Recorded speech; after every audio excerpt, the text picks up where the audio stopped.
বরিশালে ছবি তোলায় সাংবাদিকদের পেটালো পুলিশ।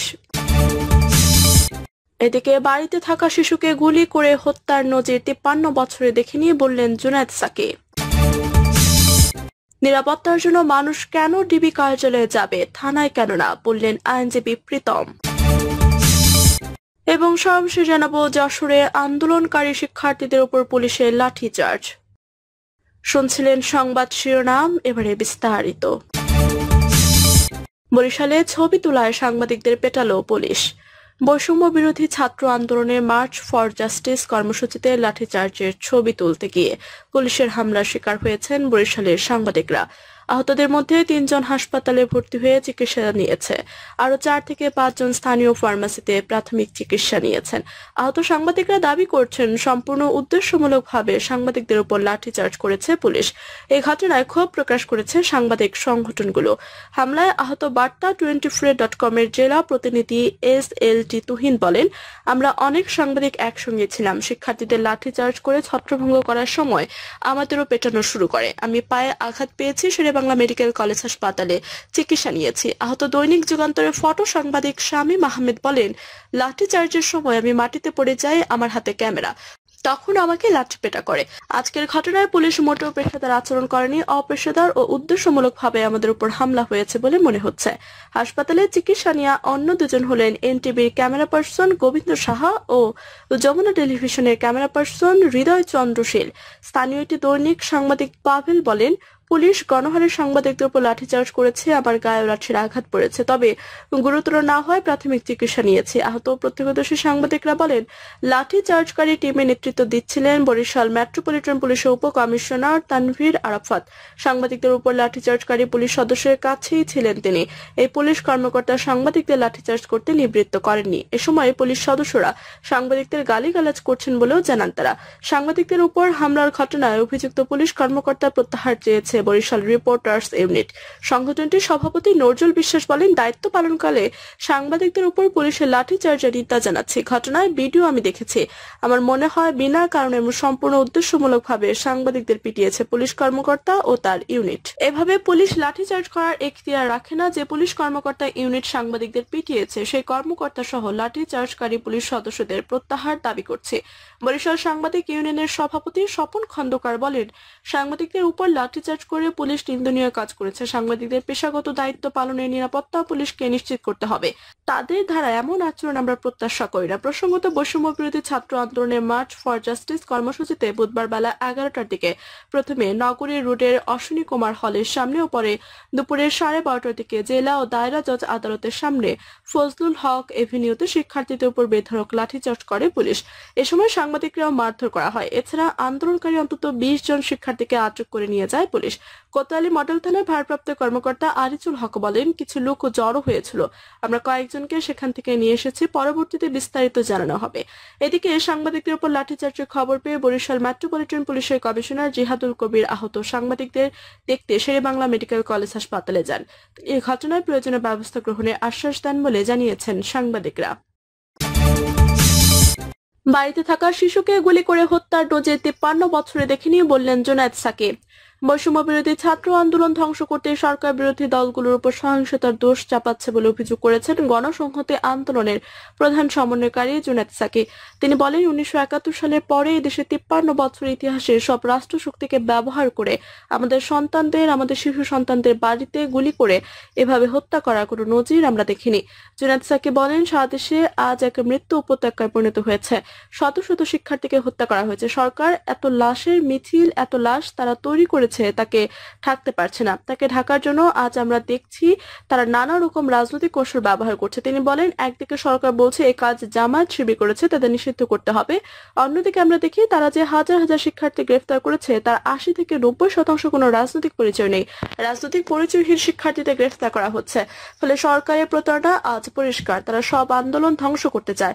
সব আন্দোলন ধ্বংস করার জন্য আজ সহিংসতার দায় চাপিয়ে যেভাবে অতীতে করেছে সেভাবেই তারা আজ আন্দোলন ধ্বংস করতে করতে চায়। সমাবেশে গণতন্ত্র মঞ্চের সমন্বয়কারী জুনায়েদ সাকি বলেন, আজ আমাদের শিক্ষার্থীদের হত্যার প্রতিবাদে হত্যার বিচার দাবি করে আমরা সমাবেশ করার কথা বলেছিলাম। আজ পুলিশ কোন রকম আইন কানুনের ধার না ধেয়ে তারা যেভাবে পুরনো পল্টনে এলাকা কর্ডন করে রেখেছে, আগ্রাসী ভূমিকার মধ্য দিয়ে আমাদের সমাবেশ পণ্ড করার চেষ্টা করেছে, আমাদের মাইক কেড়ে নিয়েছে। আমরা পুলিশের এমন কর্মকাণ্ডে তীব্র নিন্দা জানাই, প্রতিবাদ জানাই। তিনি বলেন, সরকার একটা শান্তিপূর্ণ ছাত্র আন্দোলনকে নিজেদের জেদ, অহিংসতা, নিজেদের ভেতরকার যে স্বৈরাচারী চরিত্র, সেসব কিছুর একটা আক্রোশ তারা করতে গিয়ে সব আন্দোলনকে একদিকে অপমানিত করছে, তারপর তাকে ভয়ঙ্কর রকম ভাবে দমনের চেষ্টা করছে, যা ৭১ সালের পরে এদেশের ৫৩ বছর ইতিহাসে সব রাষ্ট্রশক্তিকে ব্যবহার করে আমাদের সন্তানদের, আমাদের শিশু সন্তানদের বাড়িতে গুলি করে এভাবে হত্যা করার কোনো নজির আমরা দেখিনি। তিনি বলেন, শত শত শিক্ষার্থী হত্যা করা হয়েছে, আমরা ন্যায্য বিচার চাই, এসব হত্যার বিচার চাই, সব মামলা প্রত্যাহার করতে হবে এবং শিক্ষার্থীদের দাবি মেনে নিতে হবে। সহিংসতার প্রসঙ্গ টেনে জুনায়েদ সাকি বলেন, সহিংসতা হয়েছে অনেকগুলো স্থাপনা, এটা কারা করেছে? আমরা স্বাধীন, নিরপেক্ষ, বিশ্বাসযোগ্য তদন্ত চাই, কিন্তু তার আগেই কারা এসব কাজ করছে তার দায় চাপিয়ে দিচ্ছে। সব দোষ তারা আন্দোলনকারীদের উপর দিয়েছে, বিরোধী দলের উপর দিয়েছে। আগামীকাল বৃহস্পতিবার গণতন্ত্র মঞ্চ সংবাদ সম্মেলন করে পরবর্তী কর্মসূচি ঘোষণা করবে বলেও জানান জুনায়েদ সাকি। সমাবেশে বিপ্লবী ওয়ার্কার্স পার্টির সাধারণ সম্পাদক সাইফুল হক বলেন, এখন সরকার শুধুমাত্র টিকে আছে প্রশাসনের উপর নির্ভর করে। সরকারের ভাগ্য এখন চিকন সুতার উপর ঝুলছে। আমাদের আইন শৃঙ্খলা বাহিনী, আমাদের পেশাদার বাহিনী, তারা যদি কেবলমাত্র পেশাদারি দায়িত্ব পালন করে এই সরকার পালিয়ে যাবার আর কোনো পথ পাবে না। নিরাপত্তার জন্য মানুষ কেন ডিবি কার্যালয়ে যাবে, থানায় কেন না, বললেন আইনজীবী প্রীতম। কোটা সংস্কার আন্দোলনে ৬ সমন্বয়কারী মুক্তি ও গুলিছোড়া বন্ধের নির্দেশনা চেয়ে করা রিটের শুনানি হয় বুধবার। শুনানি না হলেও আদালত প্রাঙ্গণে গণমাধ্যমের সঙ্গে কথা বলেন রিটকারী পক্ষের আইনজীবী অ্যাডভোকেট মঞ্জুর আল মতিন প্রীতম। তিনি বলেন, আদালত থেকে বেঞ্চ অফিসাররা জানিয়েছেন বিচারপতিদের মধ্যে একজন অসুস্থ হয়, তিনি আসছেন না, ফলে শুনানিটা আজকে হচ্ছে না, এটা আগামীকালও হতে পারে। আমরা দেখব আগামীকাল এই বেঞ্চের কার্যক্রম অব্যাহত থাকে কিনা। যদি থাকে তাহলে কালকে শুনানি হবে। এক প্রশ্নের জবাবে তিনি বলেন, এটা খুব দুঃখজনক ঘটনা যে আমরা জানছি আমাদের দেশের ৬ নাগরিক, তারা প্রাপ্তবয়স্ক, তাদের সঙ্গে আমাদের শিক্ষকরা দেখা করতে গিয়েছিলেন, তাদেরকে দেখা করতে দেওয়া হলো না। যদি তারা সেখানে স্বেচ্ছায় থাকতে যে তাদের নিরাপত্তা প্রয়োজন, তাহলে তো তারা দেখা করতে দিতেন, কারণ এরা তো তাদেরই শিক্ষক, সেটা হলো না। তিনি বলেন, এই ছাত্ররা যদি সেখানে স্বেচ্ছায় থাকেন তাহলে কেন তাদের গণমাধ্যমের সামনে কথা বলতে দেওয়া হচ্ছে না, কেন ভিডিও আলাদা করে ছাড়া হচ্ছে? এ বিষয়ে তো কোনো সন্দেহ নেই আমার মনে। তারা ডিবি হেফাজতে রয়েছেন। সরকারের তরফ থেকে কালকে ৩ জন অতিরিক্ত অ্যাটর্নি জেনারেল যে কথাটা বলেছেন যে তারা নিরাপত্তার অভাব বোধ করায় সেখানে আছেন, আমাদের পরিষ্কার প্রশ্ন, আদালতে এখতিয়ার রয়েছে তাদের কাছ থেকে শোনার যে তারা স্বেচ্ছায় আছেন কিনা। আদালত যদি শুনতে নাও পারেন, সরকারের কাছে নিশ্চয়ই খবরটা গেছে, এখন পর্যন্ত তারা গণমাধ্যমের সামনে এদের কথা বলতে দিন।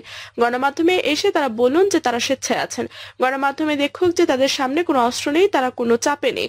তারা যদি স্বেচ্ছায় থাকেন, আমি জানি না আরো যারা আমরা ক্ষেত্রে বিশেষ নিরাপত্তার অভাব বোধ করি, আমাদেরও এই সুযোগ আছে কিনা, আমাদের সবাইকে ডিবি হেফাজত নিরাপদ বোধ করবো, যোগ করেন তিনি। প্রীতম বলেন, এই ধরনের কোনো আইন আছে কিনা, যদি না থাকে তাহলে কি বিচারে ডিবি কার্যালয়ে গোয়েন্দা বিভাগ যাদের কাজ মামলা তদন্ত করে সেখানে একজন মানুষ নিরাপত্তার জন্য যাবেন, কেন নিকটস্থ থানায় নয়? সেই প্রশ্নগুলো স্বাভাবিকভাবে সামনে আসে। সংযুক্ত আরব আমিরাতে গ্রেফতার বাংলাদেশি নাগরিকদের মুক্তির উদ্যোগ চেয়ে আরেকটা পিটিশন করার কথা তিনি বলেন। আমরা জানি আমাদের ভাইরা কিভাবে নিজেদের সর্বস্ব বিক্রি করে বিদেশে যান, সংযুক্ত আরব আমিরাতে তারা জানতেন আইন আছে, প্রতিবাদ করলে যাবজ্জীবন কারাদণ্ড হতে পারে, তারপরও তারা মাঠে নেমেছেন, তারা কারাবরণ করেছেন। তাদের সাহসের প্রতি আমাদের সর্বোচ্চ শ্রদ্ধার কথা যেমন জানাতে চাই, একই সঙ্গে তাদের মুক্তির ব্যাপারে, তাদের ভালো থাকার ব্যাপারে, সরকারের চূড়ান্ত নিরাপত্তা সেটার ব্যাপারেও নিন্দা জানাই। আমাদের কয়েকজনের চিন্তা আছে, আমরা আরেকটি পিটিশন দায়ের করবো যাতে সরকার তাদের মুক্তির জন্য আশু পদক্ষেপ নেয়। ডিবি হেফাজতে থাকা বৈষম্য বিরোধী ছাত্র আন্দোলনের ৬ সমন্বয়কের অবিলম্বে মুক্তি এবং আন্দোলনকারীদের উপর গুলি বন্ধের নির্দেশনা চেয়ে সুপ্রিম কোর্টের আইনজীবী আইনুন নাহার সিদ্দিকা ও মঞ্জুর আল মতিন গতকাল হাইকোর্টে রিট আবেদন করেন। বিচারপতি মোস্তফা জামান ইসলাম ও বিচারপতি এস এম মাসুদ হোসেন দুলনের সমন্বয়ে গঠিত হাইকোর্ট বেঞ্চ আজ রিটের শুনানি হওয়ার কথা ছিল। যশোরে আন্দোলনকারী শিক্ষার্থীদের উপর পুলিশের লাঠিচার্জ। যশোরে পুলিশের বাধা উপেক্ষা করে বিক্ষোভ মিছিল করেছেন শিক্ষার্থীরা। এই সময় শিক্ষার্থীদের উপর লাঠিচার্জ করেছে পুলিশ। এছাড়া ৬ শিক্ষার্থীকে পুলিশ মিছিল থেকে ধাওয়া করে আটক করেছে বলে অভিযোগ করেছেন শিক্ষার্থীরা। বৈষম্য বিরোধী ছাত্র আন্দোলনের ডাকা মার্চ ফর জাস্টিস কর্মসূচি পালনের অংশ হিসেবে সকাল থেকে যশোর শহরের বিভিন্ন স্থানে শিক্ষার্থীরা জড়ো হতে থাকেন। এক পর্যায়ে আন্দোলনকারী সাধারণ শিক্ষার্থীরা একত্রিত হয়ে যশোর পৌরসভার সামনে জড়ো হন। এ সময় মিছিলের চেষ্টা করলে তাদের ছত্রভঙ্গ করে দেয় পুলিশ। এরপর শহরে ঈদগাহ মোড় থেকে শিক্ষার্থীরা বিক্ষোভ মিছিল নিয়ে পুলিশ সুপার সুপার কার্যালয়ের দিকে অগ্রসর হতে থাকে। এ সময় পুলিশ একদফা বাধা দিলে আন্দোলনকারী শিক্ষার্থীরা পুলিশের বাধা উপেক্ষা করে মিছিল নিয়ে পুনরায় অগ্রসর হতে থাকে। এরপর পুলিশ সুপারের কার্যালয়ের সামনে 4 রাস্তার মোড়ে মিছিলটি পৌঁছালে পুলিশের একাধিক কর্মকর্তা সহ পুলিশ সদস্য ও ডিবি পুলিশের সদস্যরা শিক্ষার্থীদের উপর লাঠিচার্জ করে ছত্রভঙ্গ করে দেয়। এর আগে শহরের ঈদগাহ মোড় এলাকা থেকে রনি, আকাশ, রানা, তহিদুল, রিয়াজ ও ইব্রাহিম নামে 6 শিক্ষার্থীকে পুলিশ আটক করেছে বলে শিক্ষার্থীরা জানান। এদিকে পুলিশের লাঠিচার্জের ঘটনায় প্রায় 10 জন শিক্ষার্থী আহত হয়েছেন। এদের মধ্যে 2 জন বেশি জখম হয়েছেন। তাদের অনেকে যশোর 250 শয্যা জেনারেল হাসপাতালে ভর্তি হয়েছেন, আবার অনেকে প্রাথমিক চিকিৎসা নিয়ে আতঙ্কে বাড়ি চলে গেছেন। প্রিয় দর্শক, এই ছিল এখনকার মতো সর্বশেষ সংবাদ। আপনি সব সংবাদ পেতে চ্যানেল সাবস্ক্রাইব করে পাশে থেকে বেল বাটনটি ক্লিক করে রাখুন। ধন্যবাদ সবাইকে এতক্ষণ সাথে থাকার জন্য।